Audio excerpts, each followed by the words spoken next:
Então, vocês estão a ver já alguma coisa? Perfeito, Susana. Perfeito. Então, pronto. Então, boa tarde a todos, a quem eu ainda não tive a oportunidade de falar hoje, não é? Alguns colegas já vimos hoje no estudo.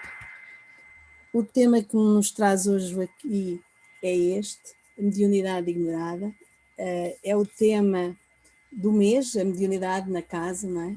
E, se bem se lembram, aqueles que puderam estar presentes na semana passada, a Eda, a palestrante da semana passada, nos advertiu que quem é médium é todos os dias, não só na casa espírita, não só durante os trabalhos mediúnicos, e daí a nossa necessidade de estarmos alerta, de nos policiarmos a cada dia, lembrando sempre e sempre das palavras do mestre amigo que nos dizia: orai e vigiai.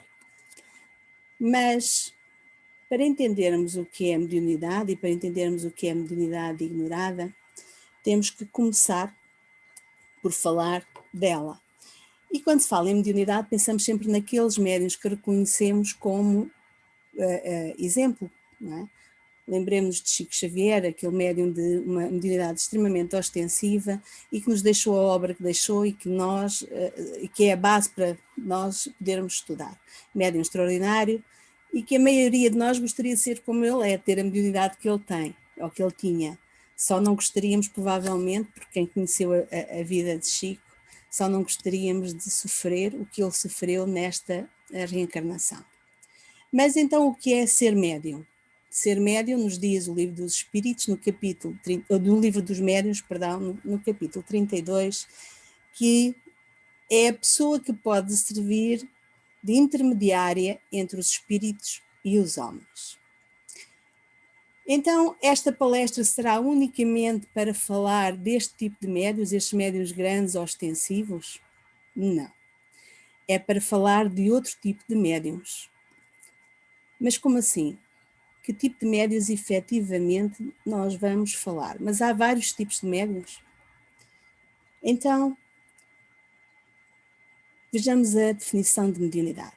Kardec não deu uma definição de mediunidade explícita, ou seja, ele definiu mediunidade através do conceito do termo médium.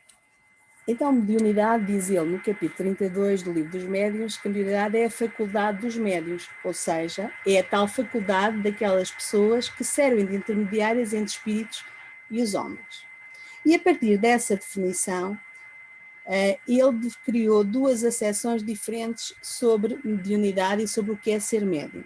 Há uma definição ampla que nos diz que todo aquele que sente, num grau qualquer, a influência dos espíritos é por isso médium. Então, quando se diz que todos somos médios, e isso é dito no parágrafo 159 dos Livros Médiuns, temos que perceber que estamos a falar desta definição ampla, não é? Todo aquele que sente, num grau qualquer, seja forte ou menos forte, a influência dos espíritos. E com base nesta definição, ele criou uma definição mais restrita, que nos diz que só se qualificam como médiuns, ou habitualmente só são considerados médiuns, aqueles cuja faculdade mediúnica se mostra bem caracterizada e se traduz por efeitos patentes de certa intensidade, o que então depende de uma organização mais ou menos sensitivas. Então, habitualmente, consideramos médiuns aqueles que, de facto, são ostensivos, não é? Aqueles que produzem um efeito claro de mediunidade.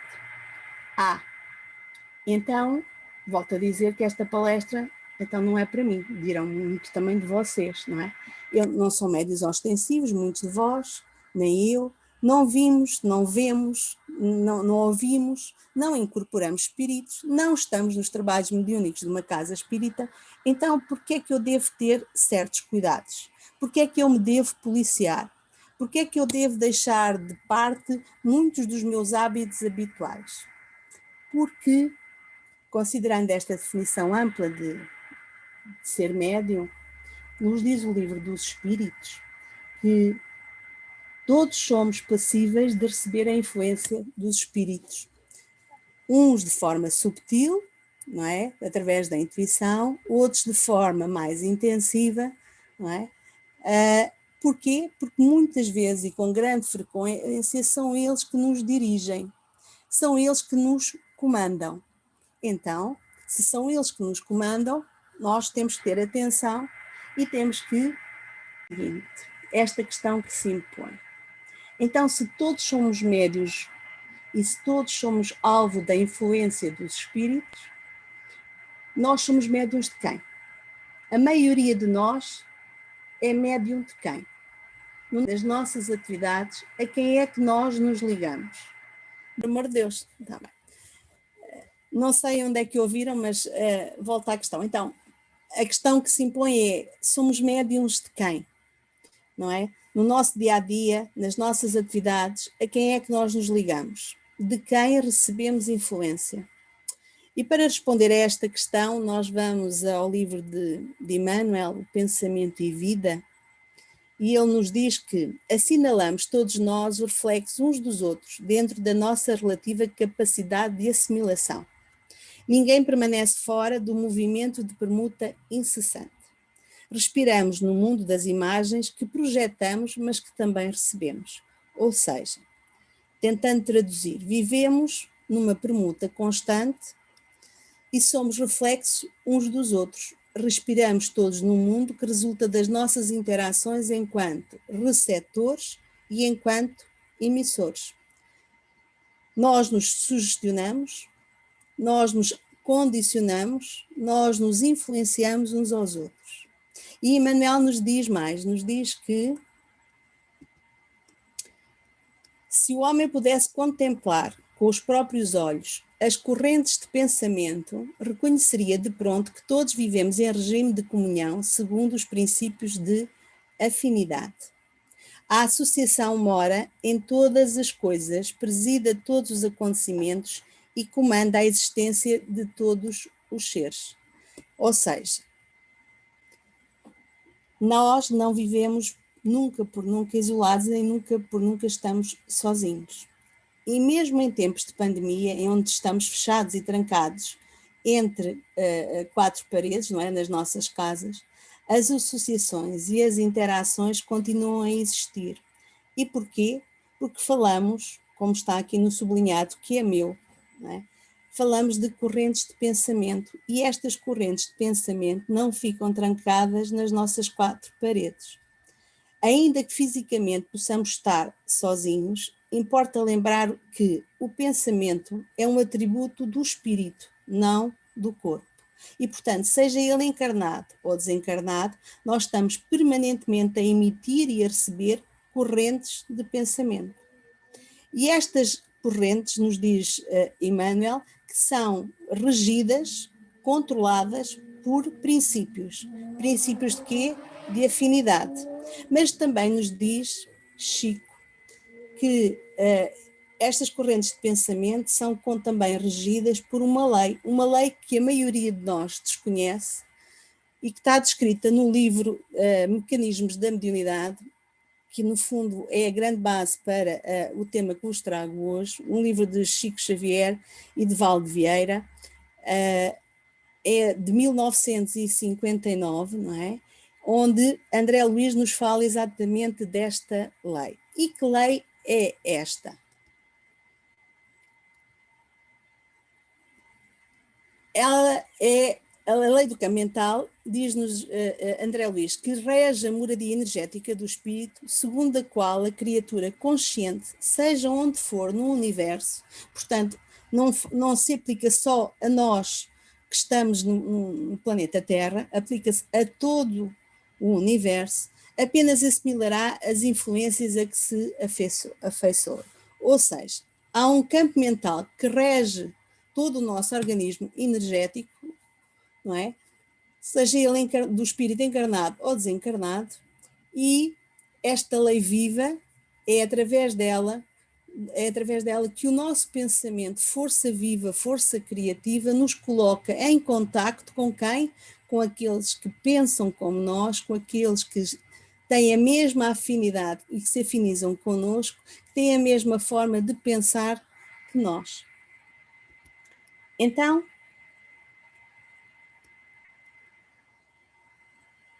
esta afinidade esta sintonia, do ponto de vista positivo ou negativo, é sempre criação do próprio. Ou seja, a partir da afinidade do pensamento, não é? Nós entramos em sintonia com aqueles que se afinizam connosco. Nós, seres individuais, nós, mundos individuais, fazemos parte de grupos maiores do que imaginamos. O campo mental de um vai associar-se ao campo mental de outro, seja ele encarnado ou desencarnado, e essa associação depende única e exclusivamente de quê? Dos nossos pensamentos e dos nossos sentimentos. Mas é sempre da nossa própria responsabilidade, porque somos nós que criamos, não é? Esta ligação, esta afinidade e este pensamento. E continua dizendo a André Luiz que cada mente é como se for um mundo per si, respirando nas ondas criativas que despede ou na psicosfera em que gravita para este ou aquele objetivo sentimental, conforme os próprios desejos, sem que a lei da responsabilidade não subsistiria. Ou seja, cada um de nós, mundo per si, ser individual e imortal, vai ligar-se com aqueles que estão em sintonia com o nosso modo de ser, com o nosso modo de sentir, não é? Nosso modo de ver as coisas. E nos ligamos à família espiritual, ou melhor dizendo, nos ligamos à nossa família mental, aos nossos afins, nos nossos desejos e sentimentos.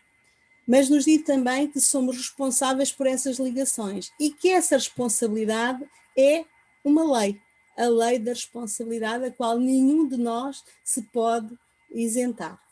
E daí que André Luiz também nos adverta do seguinte, que é imprescindível, não é? Nós perseverarmos no bem. Porquê? Porque o comprazimento nesta ou naquela atitude, nesta ou naquela companhia, na determinada leitura ou conversação menos edificante, estabelece em nós um reflexo condicionado pelo qual inconscientemente nos voltamos para as correntes invisíveis que representam. Então, André Luiz nos diz que há aqui um reflexo condicionado. E porquê que é um reflexo condicionado? Porque nenhum de nós, em algum momento, conseguimos deixar de pensar. Quando alguém fala connosco, imagens imediatas são criadas pela nossa mente. É um reflexo automático, é algo que nós não controlamos. E André Luiz nos diz mais, diz que nos ligamos inconscientemente a estas correntes invisíveis. Porquê? Porque o nosso pensamento vai se unir ao pensamento daqueles que se afinizam connosco. Formamos hábitos indesejáveis pelos quais fazemos pasto de entidades vampirizantes quando as nossas companhias, as nossas leituras, as nossas conversações, os nossos pensamentos vão no sentido do mal. Quando as nossas conversações são edificantes, a nossa ligação também se estabelece, porque a lei é igual para o bem e para o mal, e nós ligamos então a entidades superiores e vamos sentir o bem dessas entidades e essa forte ligação. Portanto, a escolha é nossa e a pergunta se impõe: de quem somos médiuns? A quem é que nos ligamos? E aqui lembremos-nos da frase de Chico que diz que somos livres para decidir sobre os nossos atos, livre-arbítrio, muito embora nos tornemos escravos das suas consequências. Porquê? Porque somos responsáveis e damos conta daquilo que decidimos fazer. Portanto, a decisão é nossa e, como dizia Paulo, tudo nos é permitido. Agora, se tudo nos convém, já é algo que cada um tem que pensar por si. E porquê mediunidade ignorada? Porque a mediunidade não está circunscrita aos centros espíritas, não é? A Casa Espírita, através de Kardec, através de todos os amigos e mentores espirituais que nos têm trazido ao longo destes anos, ou centenas de anos, a doutrina e informação suficiente para nós, enquanto espíritas, aperfeiçoarmos e aprendermos, tomarmos conhecimento destas leis que nos regem, não é? Portanto, temos de facto acesso a um conhecimento superior, não é? que urge que o utilizemos para o bem, mas a verdade é que há muita gente que é médium e que se utiliza diariamente da sua mediunidade, mas que não tem o mínimo conhecimento destas leis, que não é espírita, nem sequer tem conhecimento da doutrina espírita. Então, no capítulo 18 deste livro dos Mecanismos da Mediunidade, André Luiz nos dá exemplos claros que nos mostram como é que esta ligação se estabelece, como é que esta mediunidade ignorada acontece e como é que a influenciação se faz a toda a hora, fora dos centros espíritas, com médios em sentido lato, ou seja, aqueles médios que sentem com algum grau, ainda que pequenino, a influência dos espíritos. Ainda que a maioria de nós ignore, estes exemplos acho que vão ser extremamente claros e explícitos para que entendamos todos o que é que estamos a falar. Então, ele dá o seguinte exemplo. Tomemos o homem moderno buscando o Jornal da Manhã e vê-lo-emos procurando o setor do noticiário com que mais se sintonize.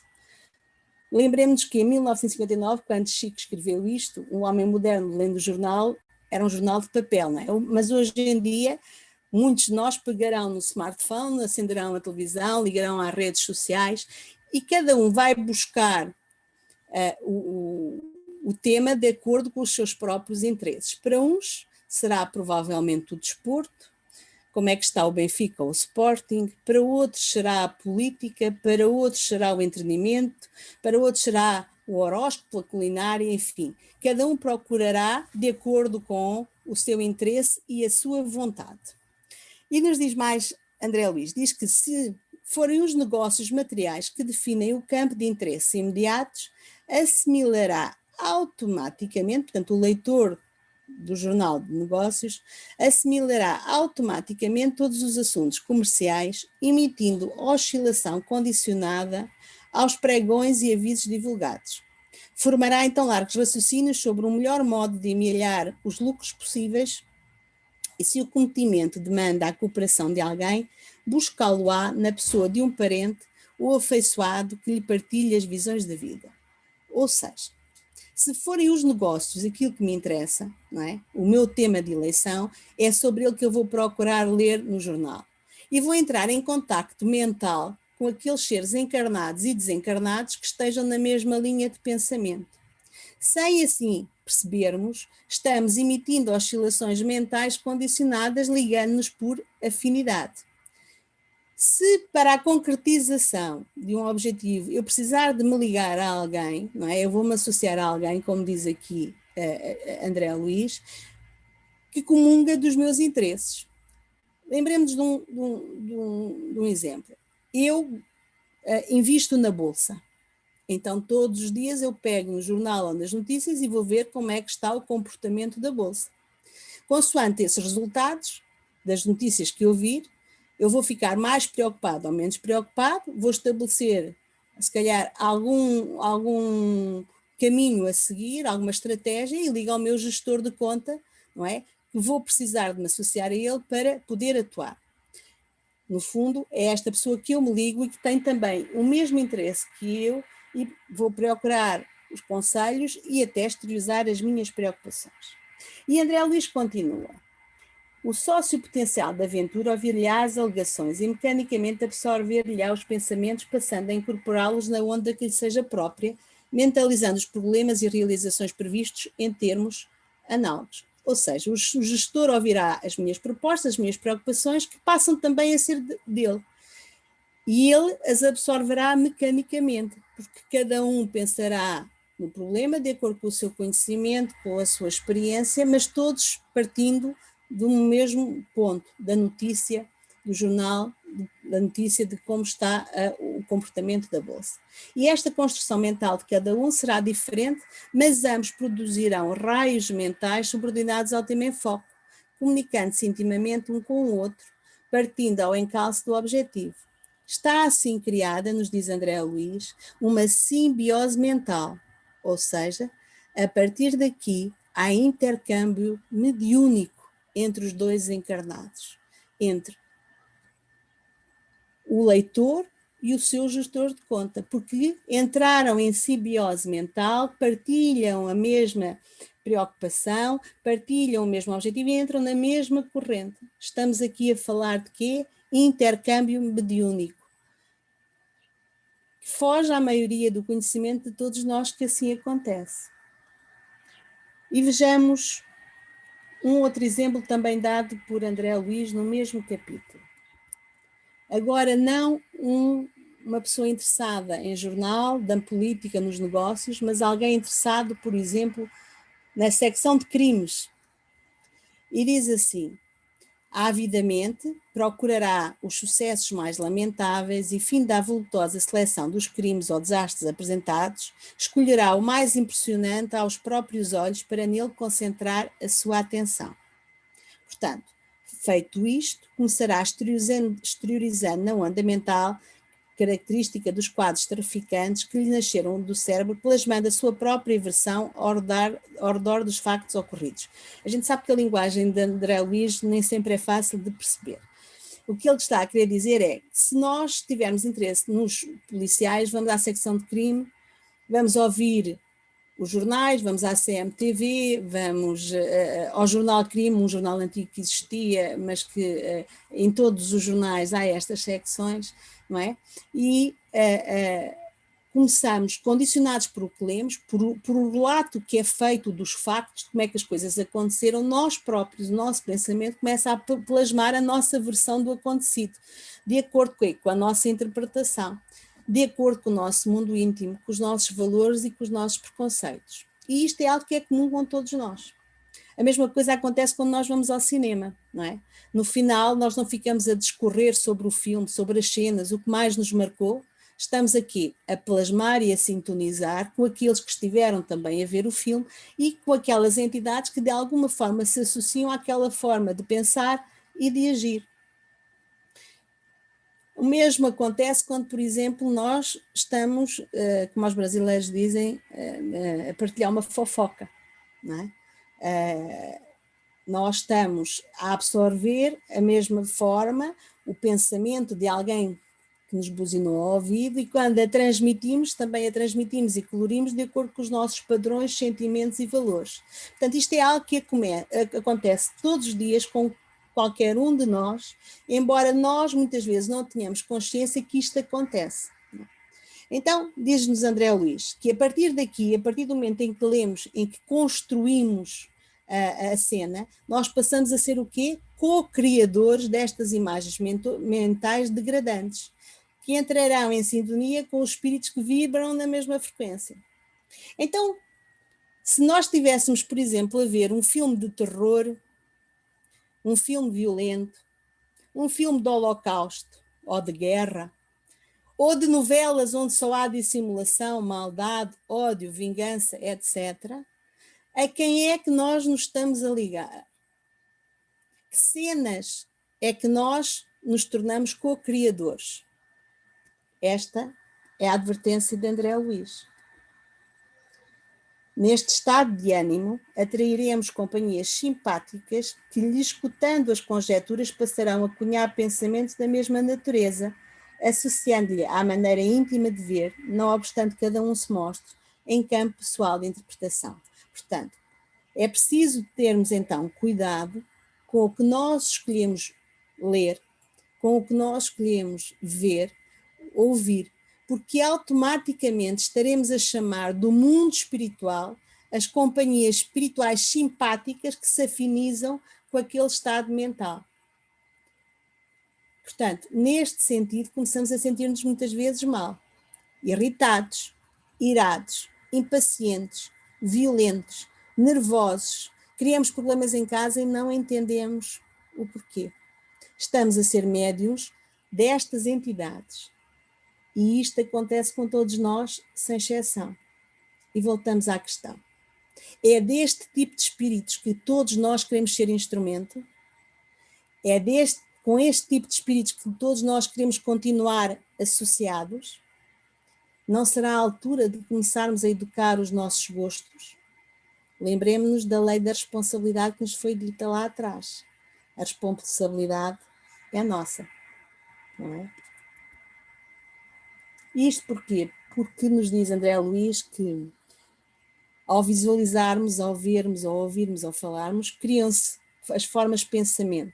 E se elas fossem visíveis ao olhar humano, os comentaristas contemplariam no próprio agrupamento o fluxo tóxico das imagens deploráveis em torno da tragédia, a lhes nascerem da mente em regime de reações em cadeia, espraiando-se no rumo das outras mentes interessadas no acontecimento infeliz. Ou seja, o nosso pensamento cria, a nossa força mental cria estas entidades energéticas chamadas formas de pensamento, que são forças vivas, não é? Que ficam ao nosso redor e que atuam para o nosso bem ou mal-estar, que atuam no nosso bem ou mal-estar da nossa família ou do nosso local de trabalho, porque porque nós estamos em perfeita e em permanente comunicação. E a situação fica mais complicada quando atraímos para nós entidades espirituais em condição moral inferior. Em função de quê? Em função das nossas escolhas infelizes. E essas entidades, também criam as suas formas de pensamento. E passamos a autoalimentar-nos com as formas de pensamento, com as ondas mentais, um do outro. E cria-se aqui uma simbiose obsessiva, uma comunhão obsessiva de pensamentos degradantes. E se a maioria de nós conseguisse ver as ondas mentais que emite e as formas de pensamento que nos rodeiam, a maioria de nós fugiria de nós próprios, não é? É verdade que estas formas de pensamento vão variar em função do campo de interpretação de cada um. Mas esta é uma mediunidade ignorada. Isto é mediunidade, é troca permanente, é intercâmbio permanente entre espíritos. E processa-se em todo o lado do planeta, a toda a hora, num e no outro lado do mundo, em que ninguém escapa, nem por diferença de crenças, de raça, de sexo ou até de religião. Mas muitos dirão, eu não vejo, eu não sinto, posso continuar a ver esses filmes todos, posso continuar a ligar-me a essas coisas todas porque eu não sinto influência nenhuma. Pois pode não sentir no sentido ostensivo da palavra, mas a maioria de nós sente uma atmosfera pesada, sentimos que algo não está bem connosco, sentimos que tudo à nossa volta se complica, não é? Às vezes pequenas coisinhas criam tempestades, que o ambiente familiar se complica, que andamos mais irritadiços e implicativos com tudo e com todos. E a maioria das vezes achamos que a culpa é dos outros, não é? Que não nos compreendem. Mas será que é mesmo assim? Já parámos para observar as ondas mentais que estaremos a trocar todos os dias com os nossos familiares, com aqueles com quem nos relacionamos? E quando, além desta mediunidade ignorada, nós somos médiuns ostensivos, o que é que nos acontece?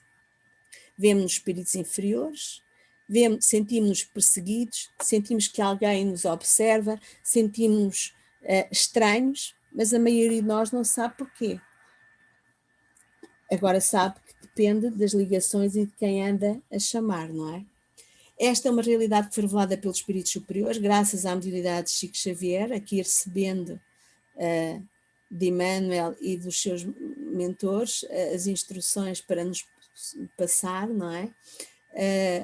E é algo que todos nós espíritas, aqueles que já têm conhecimento, ainda se falou isso há bocado no estudo, não é?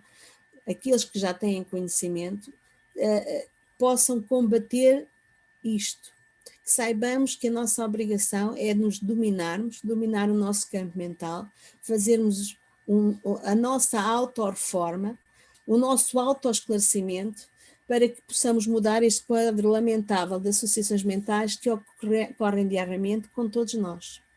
Importa que saibamos escolher bem as nossas companhias, e essa escolha faz-se muito através do que vemos, lemos, ouvimos, pensamos, assimilamos ou associamos. No fundo, são processos obsessivos que começam simples, nas escolhas infelizes das leituras ou dos filmes ou dos programas de televisão e que se acentuam. Porque uma coisa é eu ver um filme uma vez, e ainda que eu seja influenciado durante algum tempo, essa influência vai. Agora, se eu começar a ver esse tipo de filmes todos os dias, se eu começar a ver essas séries consecutivas, episódio atrás episódio, isto é uma ação contínua no tempo e eu vou estar permanentemente ligado e a chamar este tipo de vibrações e a estabelecer este tipo de ligações. E depois da porta aberta, dificilmente nós a vamos conseguir fechar, não é? Agora, será que estes quadros deploráveis que nós criamos e que se propagam através do nosso pensamento, se propagam só para lá do nosso lar? Diz-nos André Luiz que o lar é o mais vigoroso centro de indução que conhecemos na Terra. Via de regra, a maioria das inteligências encarnadas retratam psicologicamente aqueles que lhe deram o veículo físico. E não é à toa, não é, que deve ser no lar que a educação ocorre desde a mais tenra idade. Porquê? Porque as crianças recolhem os espíritos ainda no início da sua jornada reencarnatória, recolhem dos pais os mapas, as inclinações, os hábitos, as condutas que os guiarão para a sua existência. Portanto, os pais induzem os filhos, e a eles que são esponjas, porque são crianças, absorvem tudo, também absorvem as correntes mentais e que com elas são partilhadas. Mas à medida que crescem, à medida que o seu eu, os seus valores, o seu historial, a sua bagagem de eu espírito, não é? Multimilenar, vem ao de cima, com os seus gostos, com as suas tendências. Quando estes gostos e estas tendências se interligam e se associam com aqueles que partilham o lar connosco, a coisa complica-se muito mais e passa a haver ali um processo de autoalimentação com outras variáveis. E não há barreiras para estas simbioses nem para esta mediunidade ignorada.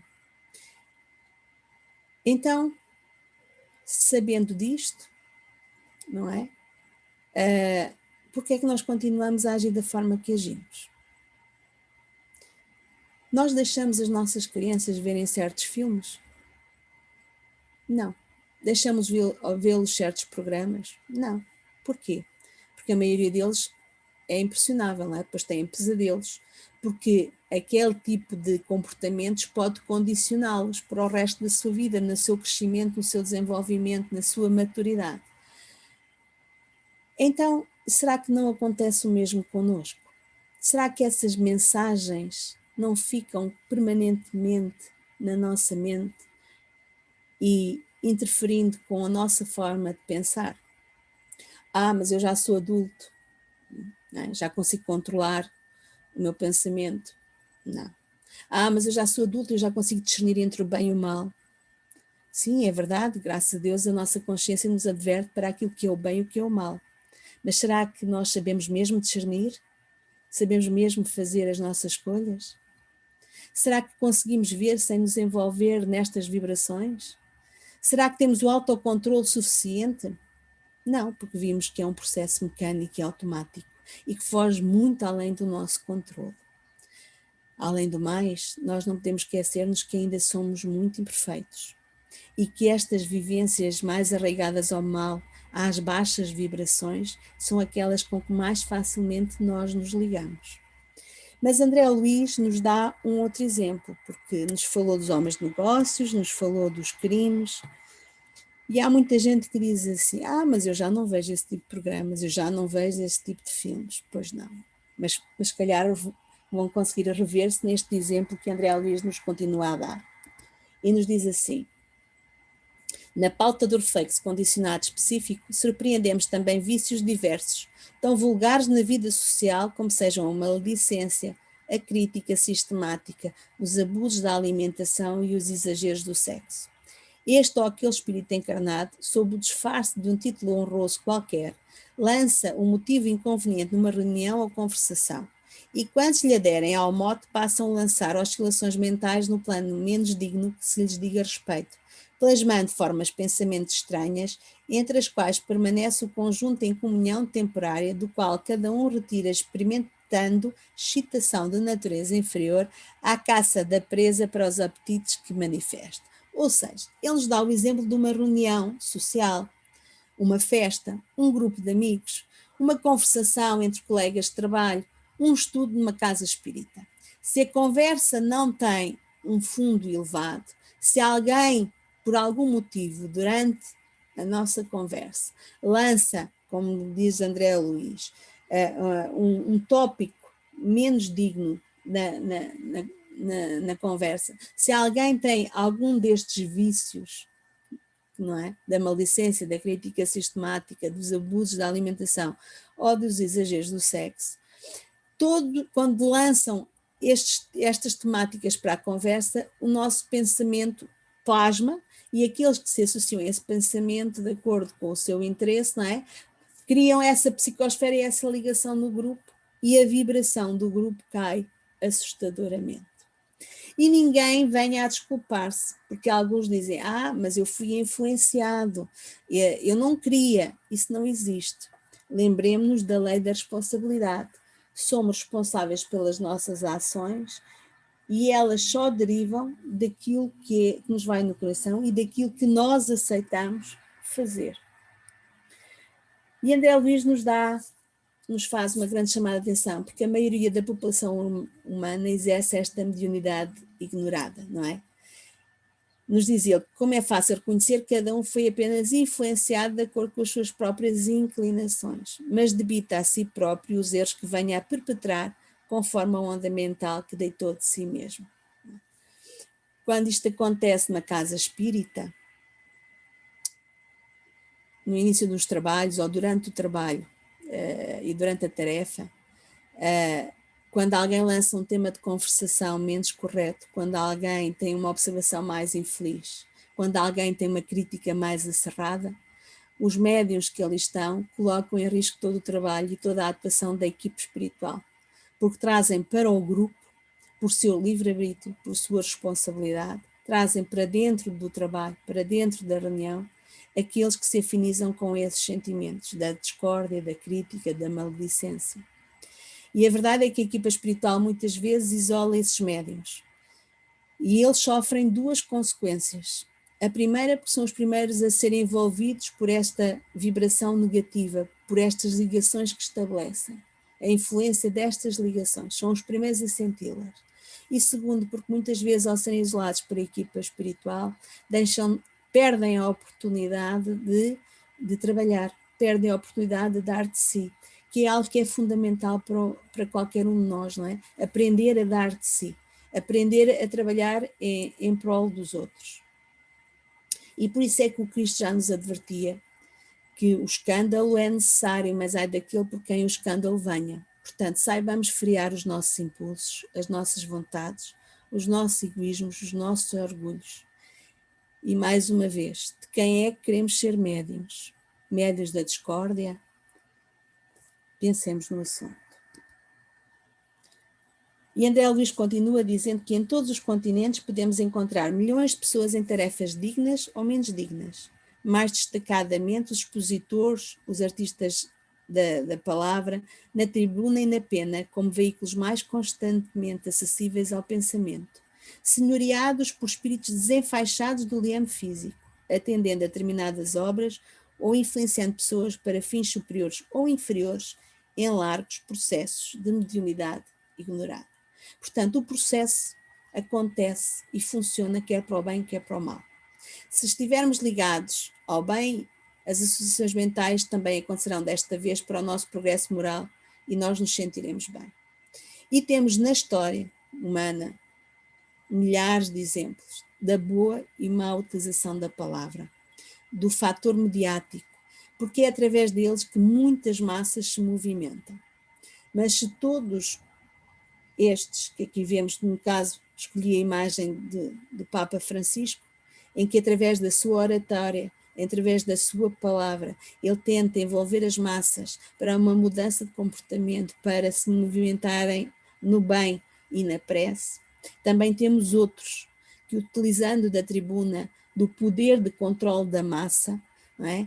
Incitam à guerra, incitam à violência, incitam ao ataque, neste caso foi ao Capitólio, não é? Única e exclusivamente por o mau uso que fazem da palavra. Mas a verdade é que, embora eles tenham uma responsabilidade acrescida porque movimentam mais massas, porque tem mais gente a assisti-los, todos nós temos o nosso ciclo pessoas, e todos nós somos responsáveis, porque todos nós exercemos mediunidade ignorada, como nos diz André Luiz, no palco da nossa vida, na nossa casa, na sociedade, no local de trabalho e também dentro da casa espírita.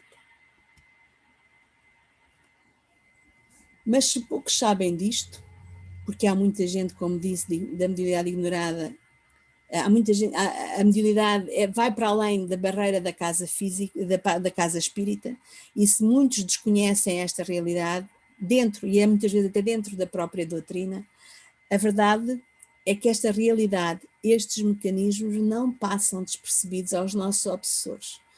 Nem também àquele conjunto de espíritos ainda muito arraigados ao mal que se organizam para controlar as massas e evitarem o progresso da humanidade. E isto nos é dito neste livro, A Nova Jerusalém, através do espírito do irmão Virgílio, com o médium António de Marchi, não é? E este livro relata a transmigração planetária que está a ocorrer na Terra neste instante, nos descreve o novo planeta para onde estes espíritos que estão a ser levados, porque não estão em condições morais de permanecer numa terra de regeneração, em processo de regeneração, estão a ser levados, não é? E a forma como este grupo de espíritos ainda arraigados que atuam na Terra estão a ser utilizados por a espiritualidade maior no auxílio da limpeza do planeta, porque estes grupos acham muitas vezes que mandam, que podem, que conseguem fazer, perturbar e de alguma forma atrasar o progresso. Mas nada acontece na Terra, não há uma folha que caia sem a permissão e sem o conhecimento de Deus. E o livro nos descreve também que a espiritualidade maior acompanha de perto estes grupos de entidades que perpetuam estas atividades para, de alguma forma, envolverem as massas e conseguirem evitar o progresso. Ele nos relata uma assembleia deste grupo de malfeitores, de espíritos malfeitores, onde, à semelhança das nossas reuniões de trabalho, onde nós vamos e vamos dar conta da tarefa que temos em mão, do que procedemos, qual é a metodologia que temos utilizado e dos resultados obtidos, esta Assembleia visava exatamente os chefes ou subchefes deste grupo virem prestar contas daquilo que têm andado a fazer e dos resultados que já obtiveram. Para quê? Para controle e obsidiação das massas. E ele diz o seguinte, diz que não poderia ser um ataque frontal, mas algo que tivesse início silencioso, discreto, que aliado à inteligência e à astúcia, fosse inserindo novas ideias, novos costumes de forma gradual e muito cuidadosa, de forma que a título de intelectualidade, de avanço conceitual, aliada à modernidade, trouxesse ao ser humano uma situação de comodismo, de letargia e de preguiça de pensamento e aceitação de novos conceitos como verdades, sem questionamento crítico. Isto é o que se designa uma hipnose coletiva para serem incalculadas nas mentes mais sugestionadas. Ou seja, este grupo vai atuar de forma discreta, silenciosa, ao longo de muito tempo e, paulatinamente, iria introduzir na sociedade um conjunto de novas ideias, iria trazer um conjunto de novas linhas de pensamento, não é? Que, dada a letargia ao comodismo, à preguiça da maioria das massas, elas seriam paulatinamente introduzidas, e as pessoas começariam a aceitá-las com o tempo como sendo verdades absolutas. E é assim que eles têm agido. E nos diz mais que podemos dizer que a televisão contribuiu e contribui formando e deformando mentes fracas que ficam submissas às nossas sugestões. Então, mas será que o mal é da televisão? Será que o mal é das redes sociais? Será que o mal é da internet? Não. São apenas meios poderosos, é verdade, mas que tanto podem ser usados para o bem como para o mal, em função da moralidade de quem os dirige e de quem assiste. Não é? vemos séries nas televisões, programas que são, até nas redes sociais, séries televisivas, filmes, que só as imagens que são expressas são deprimentes, são horripilantes. Há programas que incitam à maledicência, há programas que incitam à discussão e à guerra desmedida, há programas que incitam à partilha, às vivências ocas, vazias da vida e dão palco a esse tipo de situações. Já para não falar da questão dos jogos, que ainda hoje também se falou no estudo, não é?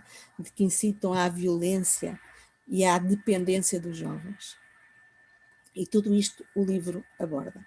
Mas diz mais, diz que na Guerra Sem Fronteiras, pela audiência sobre a nossa inspiração, a inspiração do grupo de malfeitores, os responsáveis pela televisão produzem programas e novelas cada vez mais apelativas, em que sugerem de forma ostensiva que a infidelidade conjugal é um ato normal, que a traição é um assunto corriqueiro, que alcançar sucesso a qualquer custo é questão de inteligência, que romper com padrões antigos de educação é questão de modernidade reservada aos corajosos e aos vitoriosos.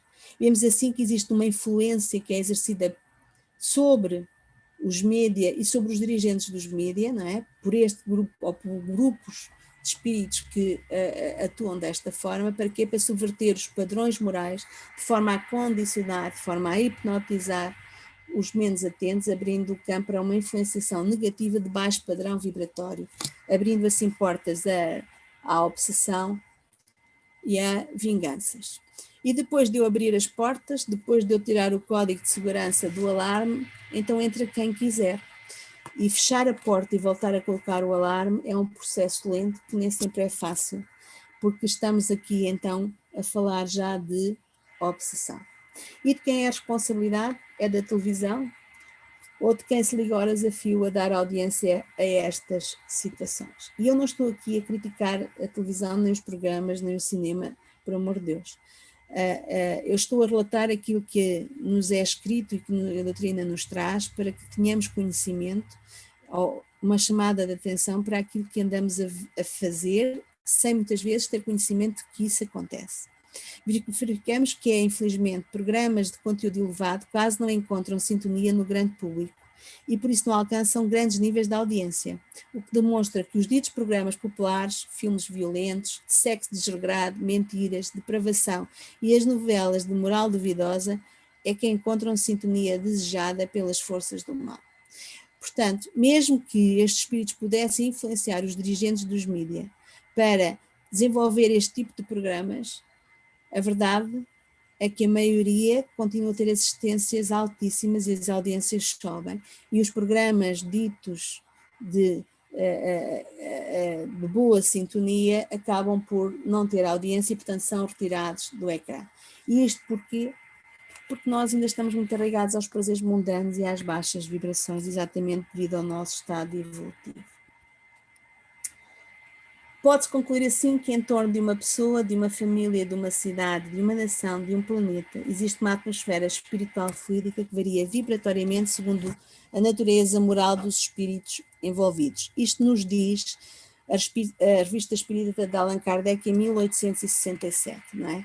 Não podemos esquecer que vivemos em permanente mudança, em permanente permuta, e que a psicosfera em que respiramos também é construção nossa, e individualmente cada um de nós contribui para ela. E quando se diz que não vale a pena mudar, porque a maioria não o faz, e serei eu numa multidão ou num grupo muito grande de pessoas que não o faz, a afirmação à luz da doutrina não está certa. Porquê? Porque importa sim que comece em nós, que comece connosco, porque nos diz o livro dos Espíritos, na questão 768, que nenhum homem possui as faculdades completas. Só através da união social eles completam uns aos outros para assegurar o seu bem-estar e progredir. É por isso que necessitamos uns dos outros. E por isso que foram feitos para viver em sociedade e não isolados, diz-nos o comentário de Kardec, não é?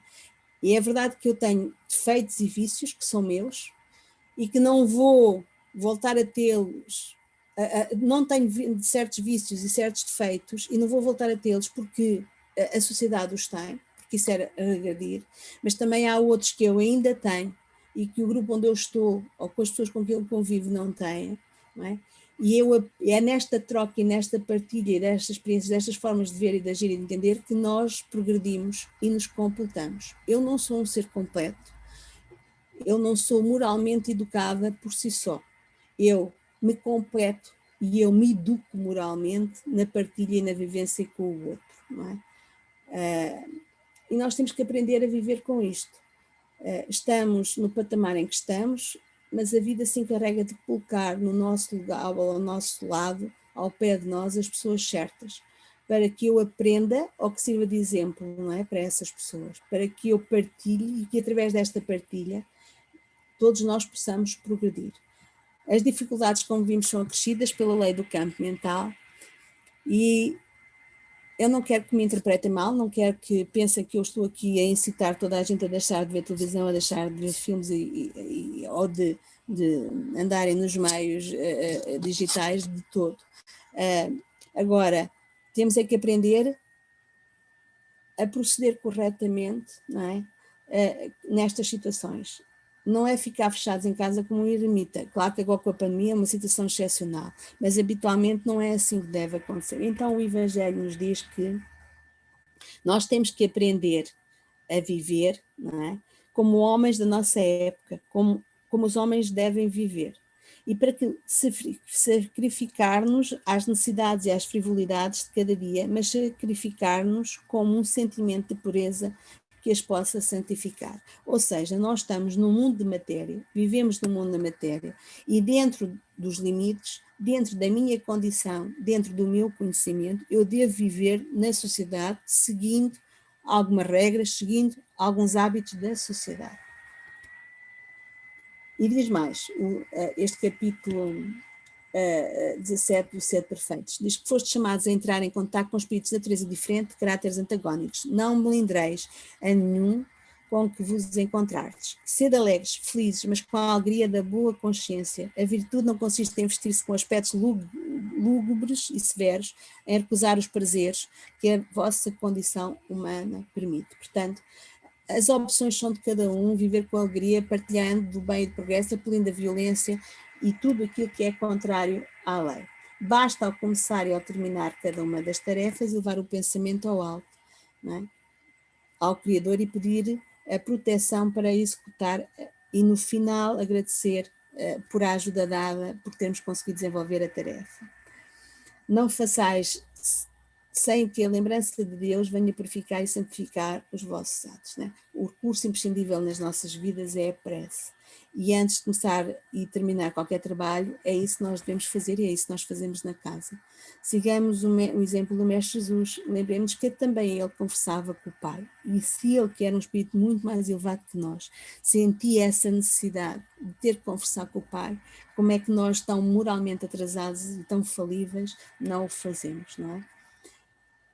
E diz mais, não imagineis então que para viver em comunicação constante connosco, para viver sob os olhos do Senhor, seja preciso entregar-se ao silício e cobrir-se de cinzas. Não, uma vez mais, não. Sede felizes segundo as necessidades humanas, mas que a vossa felicidade não entre jamais um pensamento e um ato que possa ofender a Deus ou voar o rosto daqueles que vos amam e que vos dirigem. Então eu posso viver em sociedade garantindo, através da prece, a minha proteção, fazendo as minhas escolhas conscientemente com base no conhecimento que tenho. Se eu sei que determinado filme é violento, se eu sei que determinado programa subverte os valores morais, se eu sei que há ambientes pesados onde vícios imperam, eu simplesmente não vou, eu simplesmente não assisto, eu simplesmente não frequento porque a escolha é minha. No entanto, há outros programas que eu posso ver, me enchem a alma, me ajudam a aumentar a vibração, os quais eu aprendo. Não deixo de ir a festas com amigos, com quem partilho modos de vida e de sentir que respeitam as minhas opções. Não deixo de ir a compromissos de trabalho, porque eu estou no mundo da matéria e tenho que viver no mundo da matéria, como nos diz o Evangelho, não é? Mas faço a minha prece antes e faço a minha prece depois e não me deixo envolver em determinadas vibrações, em determinados hábitos, em determinadas conversas. Em qualquer instante, o recurso da prece está sempre à minha disposição. Tudo é uma questão de escolha. E se eu estou consciente, e se eu estou confortável com as minhas escolhas, se eu estou feliz com elas, tudo sairá bem sem entrar em conflito comigo ou com os outros. Nós que somos espíritas, nós que já temos conhecimento, nós que até vemos, ouvimos algumas coisas, temos o dever de nos disciplinar. E nos diz André Luiz que o espírito é responsável com o dever de resguardar a própria vida mental, de enriquecê-la com valores mais elevados pela aquisição da virtude e do conhecimento. Somos responsáveis por nos resguardar o quê? O nosso campo mental e enriquecer com o quê? Com os nossos valores morais, e para isso temos à nossa disposição a prece. E se até aqui André Luiz nos fala de todos os médiuns, no sentido amplo, ele também nos adverte neste capítulo para aqueles que querem disciplinar a sua mediunidade, para aqueles que têm uma mediunidade mais ostensiva e que queiram vivenciá-la e queiram aprender a lidar com ela. E para isso ele diz que são necessárias 4 coisas. O quê? O aperfeiçoamento, a reforma íntima, a nossa vivência nos padrões morais do Cristo, a abnegação. O que é preciso? É renunciar aos vícios, que cada um tem os seus, é preciso o trabalho incessante no bem. Não é? Chico trabalhava até de madrugada na mediunidade, atendendo as pessoas, fazendo as cartas, por exemplo, das mães, e depois às 7 horas levantava-se e ia trabalhar para ganhar o seu salário, e uma vida de sacrifício, não é? Para nos deixar todos estes ensinamentos. É preciso que a cultura, e aqui cultura é o amai-vos, o instruí-vos, é instruir não só na doutrina, não só saber o porquê, como as coisas acontecem, mas uma cultura geral para quê? Para que os espíritos superiores possam servir-se desse conhecimento para mais facilmente se expressarem e para que a pessoa mais facilmente possa ser médium, ser o tal intermediário dos espíritos superiores. E é preciso desinteresse, fundamental, dar de graça o que de graça recebemos, mas também desinteresse de quê? Do reconhecimento e da vaidade, o desinteresse do poder, de algo que nos possa afastar daquilo que são os ensinamentos do Cristo. É importante cultivar a humildade. E sem estes atributos, a nossa mediunidade, seja em sentido lato ou estrito, seja ela ostensiva ou ignorada, não será por todos bem aproveitada. O trabalhador não se levará pela mão beijada do proteccionismo, mas sim à custa de si mesmo, não é? Depende de quê? Depende de cada um de nós, do trabalho que cada um exerce. E diz-nos no Missionários da Luz, e esta é a nota introdutória do livro, que é Emmanuel que nos diz, ante os tempos novos, que compreendemos que as praias de beleza divina e os palácios encantados da paz aguardam o espírito noutros continentes vibratórios do universo, reconhecendo, no entanto, que lhes compete suar e lutar, esforçar-se e aprimorar-se para alcançá-los. Ou seja, muito nos aguarda noutras paragens, mesmo além da morte. Há muitas outras estadios, muitas outras diferenças vibratórias, mundos vibratórios, mas que sem a nossa própria luta, sem o nosso próprio suor, sem o nosso próprio esforço de nos aprimorarmos, não iremos muito além do que temos hoje. Isto, se não cairmos naquela situação que foi falada, de voltarmos até para aquele mundo primitivo, porque não estamos em condições de acompanhar o desenvolvimento moral que está a acontecer na Terra e que está a transitar para um mundo de regeneração.